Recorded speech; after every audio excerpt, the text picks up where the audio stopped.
Meil on väga suur klubi, meil on hästi palju erinevaid lapsi, erinevaid treenereid. Saab käia ka võistlusreisidel, laagrites, teha vaba ja üritusi. Oleme peamiselt iga kord erinevas laagris käinud, et oleme avastanud Eestimaad tänu sellele. Ja see kõik kokku on väga kihvt ja ka silmaringi avardav.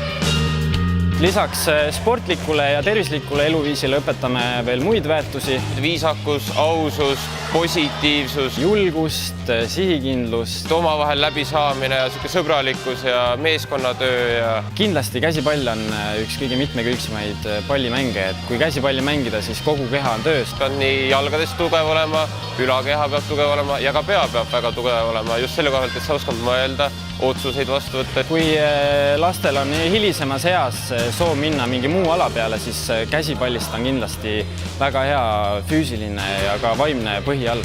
Kõige tähtsam eeldus on see, et laps ise tahab, et ei oleks peale sunnitud ja proovima soovitan kõigil tulla, et siis ainult proovides avastad, et mis sulle meeldib ja kui meeldib, siis on väga hea meel, kui laps käib positiivse suhtumisega, käib trennis niimoodi, et ise tahab ja näeb endas seda väljakutset, et iga trenni kohale tulla. Midagi karta ei ole ja ilmselt midagi ei ole, et tuleb lihtsalt tulla trenni kohale ja saab alati uusi sõpru ja palliga tuttavaks.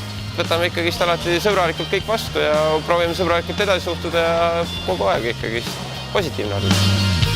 Meie missiooniks on kasvatada eluterveid lapsi ja kui nad peaksid valima tippsportlase tee, siis meie treeningud on selleks väga heaks hüppelauaks. Ma soovin, et meie lapsed kasvaksid õnnelikeks inimesteks ja nad saavutaksid elus täpselt seda, mida nad ise soovivad.